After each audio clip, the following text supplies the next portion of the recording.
EKIA queen, EKIA queen, EKIA queen. How many times I call you? 3 times.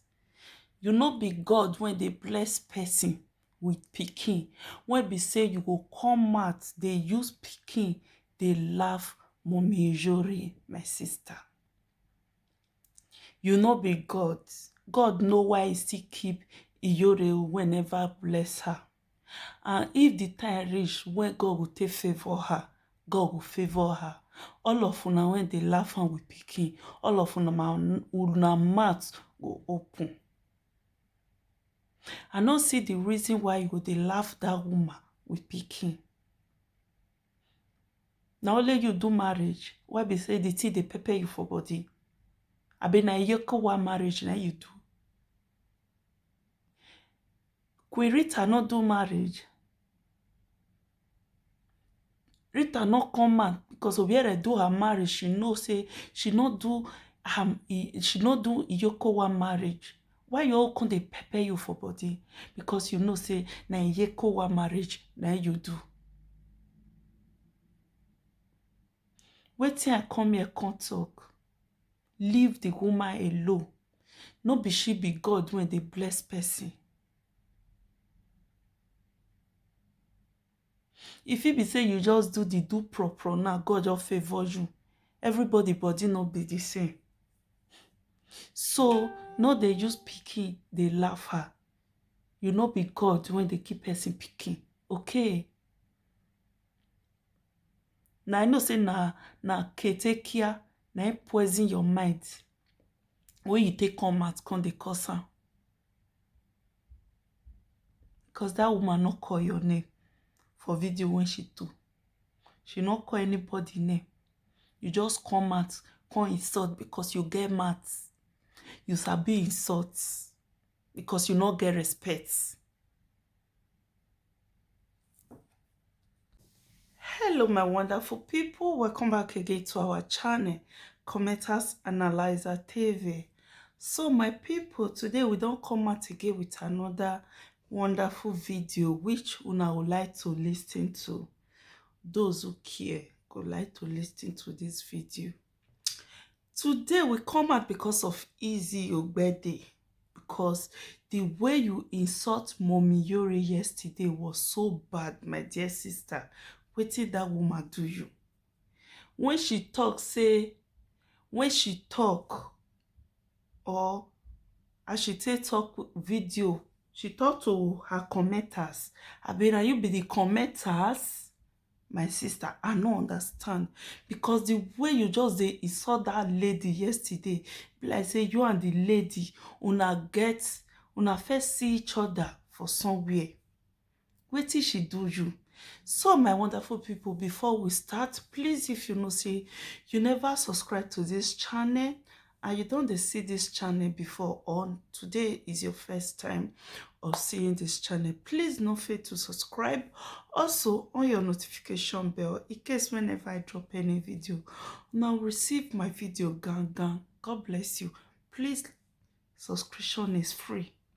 We come analyze Izzy ogbeide video because the way she insults Mommy Yori yesterday on her live video, it just did somehow like, what did they do Izzy? Wetin Mommy Yori do her? Somebody will never talk to you. She no even call your name. Why you can't just dey vex for her for no reason? So my people, now know say this our channel, we dey always play little of the audio and we go analyze am also. So more listen to the audio, my amazing people. My voice dey low because na night. My baby dey sleep. I no wan wake am. If I too shout now, if he wake up. So my people, let's go on the audio. More listen.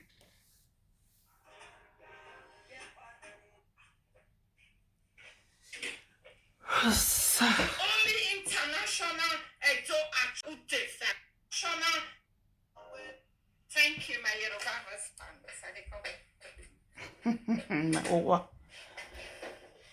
Na people wakojo. Una no say na don't marry. Say issues. Hey, I shower with your husband for house. Hey, Mona no medicine, a trouble. This thing I put. Okay, people. I can see my ego go here. Ego go one of a dollars. The highest paid Edo actress ever. The only international Edo actress. No so, no so. I greet. Now, what my people? I want more than listening to where she for the talk to mommy Yuri. So now make the no be a go one. I don't know who she they call a go one. Where she for the talk to Ijori, wetin Ijori do you? Why you dey insult the woman like that? She come out to talk to commenter when come tell her say, Rita don marry, make she go marry. Now it will make you come out come dey insult this poor woman like that. Wetin she do you? If una see say person no dey talk, now we wan just use that person take dey clean yansh for social media because maybe the person no feel like to talk. My people, may I find where she for talk to Yuri, na make me dey here.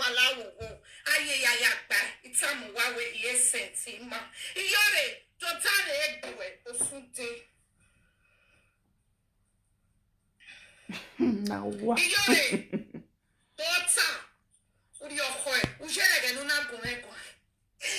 a year plus ago, it created a slow portion while on a marine.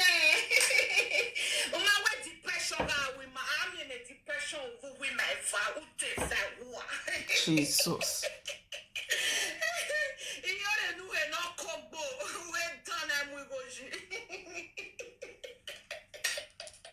You see easy when still dey laugh person say person kpekus na yeye kpekus wey dem no dey pay money put.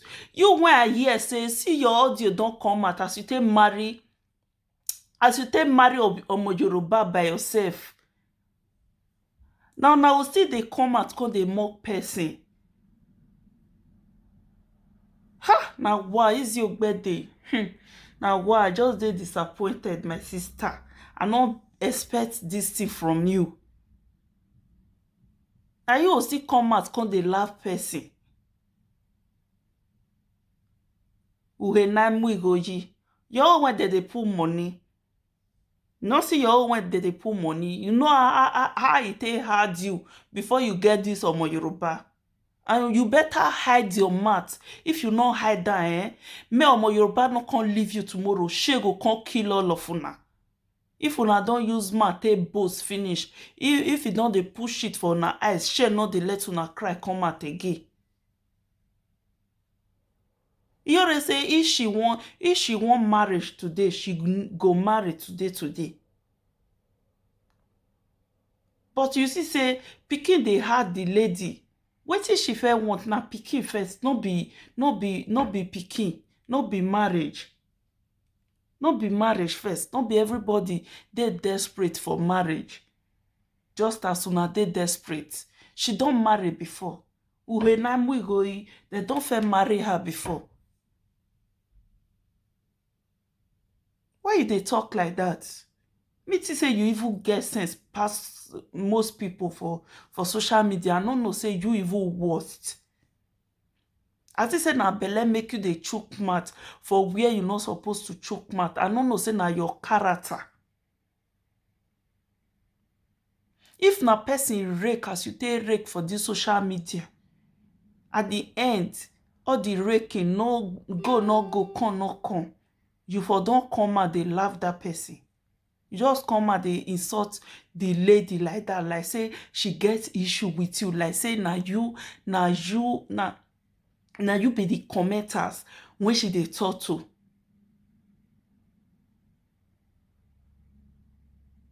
So my people, more listen more.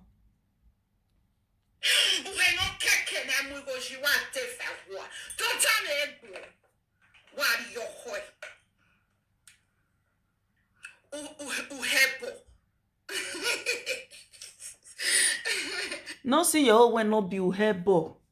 Me I dey hate oppression for my life. I no get, I dey tell now for this my social media, for this my channel, I no get where they join. I dey hate somebody when go come out, come they oppress somebody.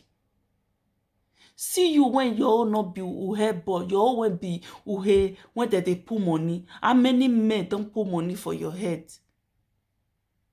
You were also a single mother before. You won't come out they talk now because God still favor you or how you take do am. Nobody know. You come out come they insult her.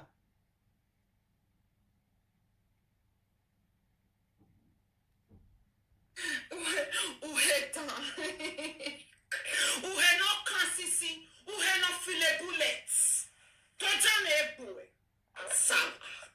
We go side chicken. By the way.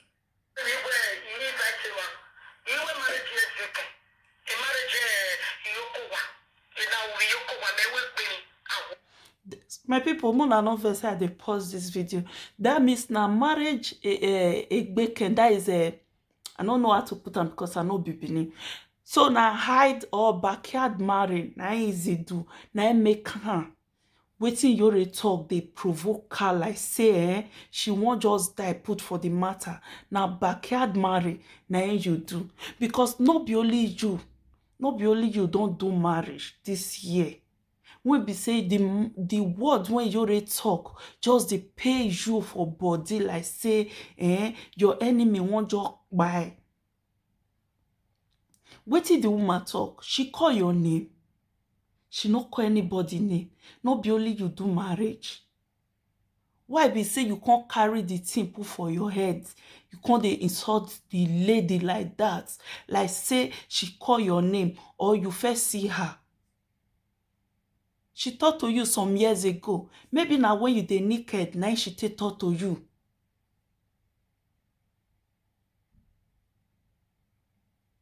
So my people, let's continue.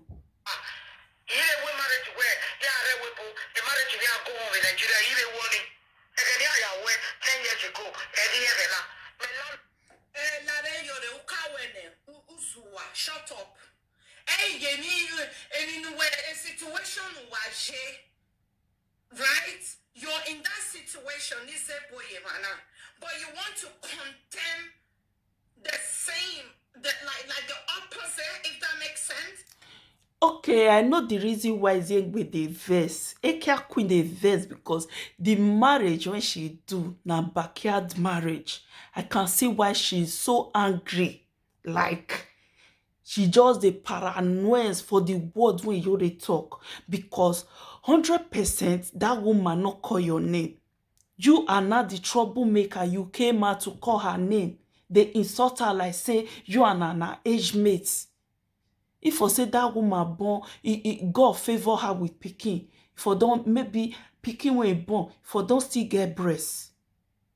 Come on, more they respect ourselves. I think say you be person. More they respect ourselves.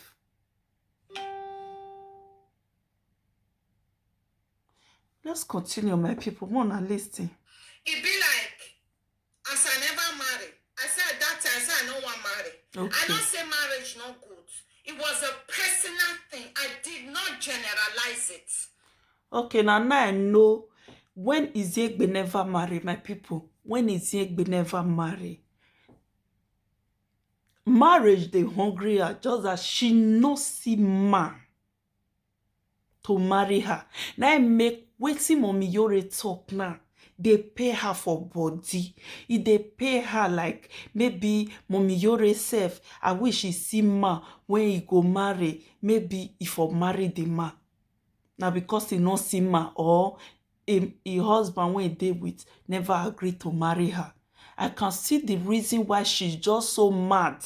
Like the thing they pay her, I just feel like Mo carry that Yore come Mo beat her.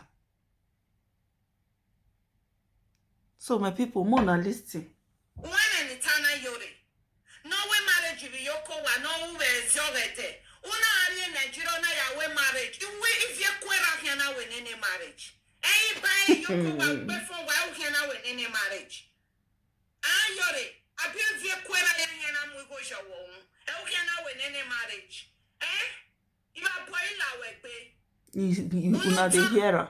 Now they hear insult when is a now they hear insult when you is they cause person EKIA queen. They cause person when not even talk to her. Woman when not even talk to you, in not reach where you did. She only thought to comment her when I can't comment for her video. Now you say you want that put for the matter. Now they hear insult. No say this life, people dey when not like oppression. Like me, I know they like oppression. No be say I get the word for math. I know they like oppression to come they insult somebody for no reason. That woman just make her video and talk to her commenters. When come comment say make she marry. Marriage not be one big thing like if she want to marry today, she no go marry. Now just she dey wait for God blessings first. Make God favor her. And Izzy just come out there and saw this woman like that. This thing really pay me. That make me say, may I talk put because I know say this thing not concern me, but the way when she take insult this woman is too much. See insult when Izzy just dey pack on this woman body. See insult. My people, let's continue.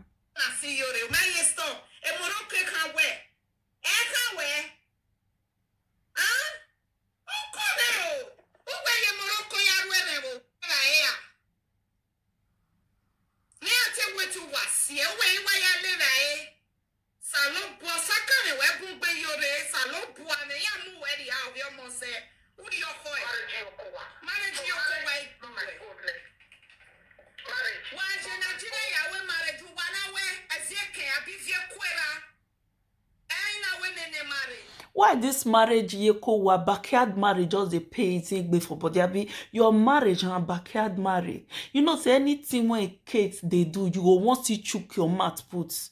You want to chook your mouth. You want show say na you talk pass. Now wetin Kate fair use Sarah do that time. Now wetin Kate use Sarah do that time when Sarah they cause anybody when not reach where she did. I think Sarah I don't clear now. No say Kate they use am. Which one can be Zekbe? Oh, which one be your own? Because I see says Kate they do live video, they talk to Yuri. Before we know what they happen, you say don't see jump come out.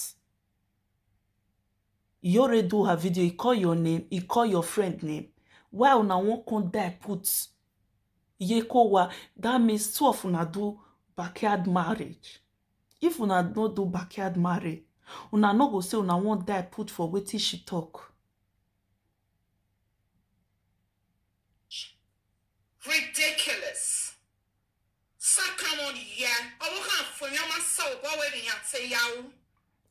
now wetin una dey understand. So most people when they understand beneath for here say wetin she dey talk. Those of una wey not dey understand say e say if small pikin want something and the thing not reach im hand, e go say wetin you want use na do. So because then you want marriage. That was some years ago when you dey expose yourself for social media.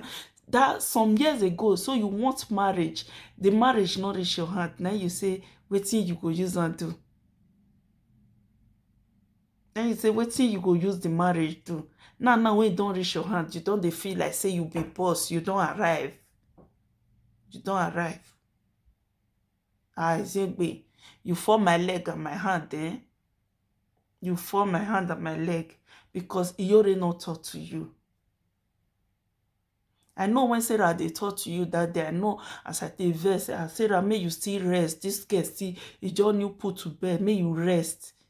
Why you can't they talk to who not talk to you? If una want do saga, una do saga with person when they do saga with una.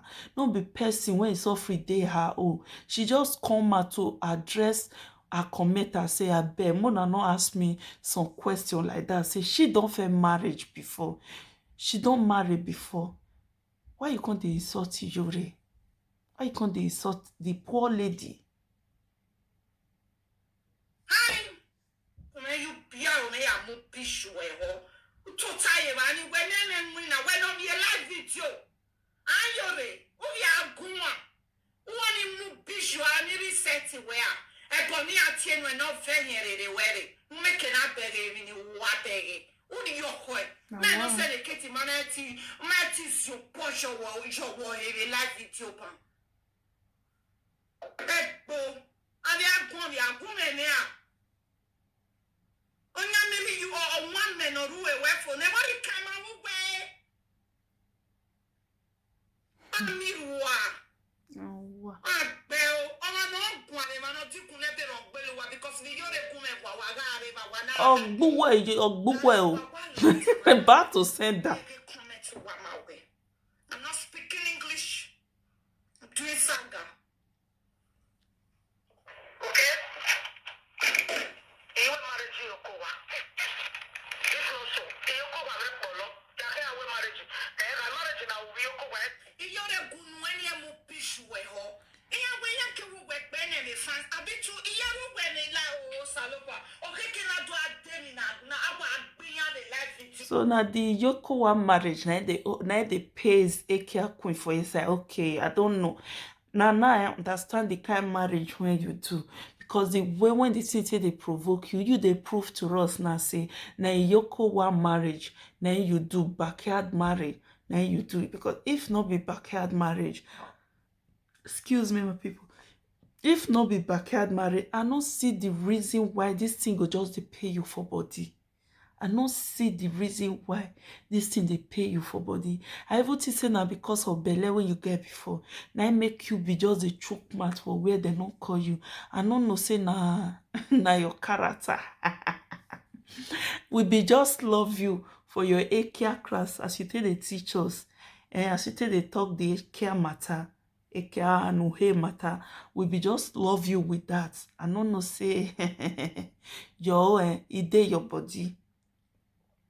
Leave it Iyore low because Iyore not taught to you. And make me just say no. Iyore not taught to you. Now make me do this video. Iyore not taught to you. She only taught to commenter. Tell the commenter say no. Mona no dey ask me about marriage. She don't marry before. Marry not be new thing for her. Wetin she want if God favor her first, she go do the marriage. Now you just carry put for head, you and your friend Kate. Now put the matter for head. Now say una wan kill Yuri.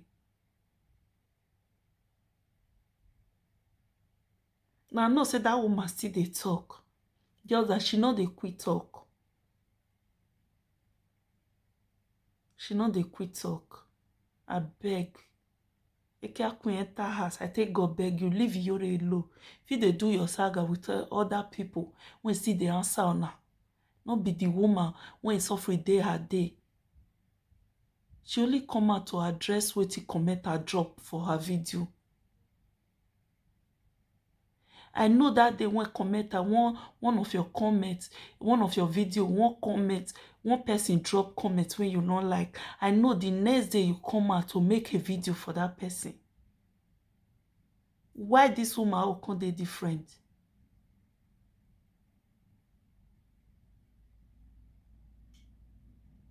Ah wow, my sister.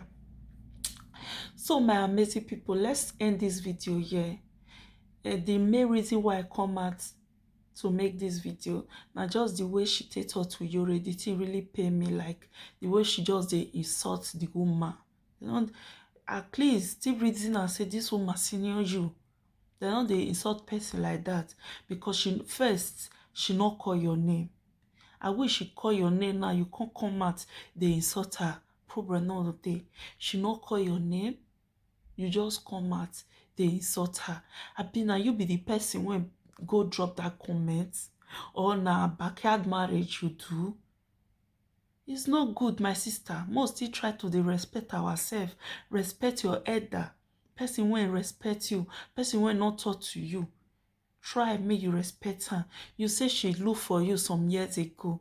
If it be say that years ago when she take look for you, now that time when you take dey do your EKIA class, everybody, most people when come be your friend today, all of them talk to you because of the way when you take do your EKIA class. Why how come they different? Most people when be your bestie right now, when come be your bestie today, they talk to you then when you dey do your EKIA class. So why how come they different? Why the insults?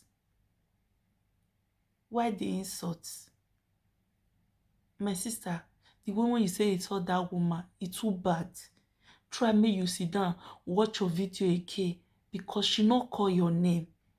She not call and say, I dey talk to EKIA Queen, I dey talk to izzy ogbeide, say, na backyard marriage she do. She not call your friend name Kate. Two of una just come out for her, they insult her. Waiting, now your I even watch because that your friend, I know they follow her. I dey follow you because of that your class that time when you dey do. And the way when you take the talk, make me they follow you. Now make me still they watch your video. I know they watch that your friend video, but I dey see a notification. I know they watch. I know like her. So I know they watch her video.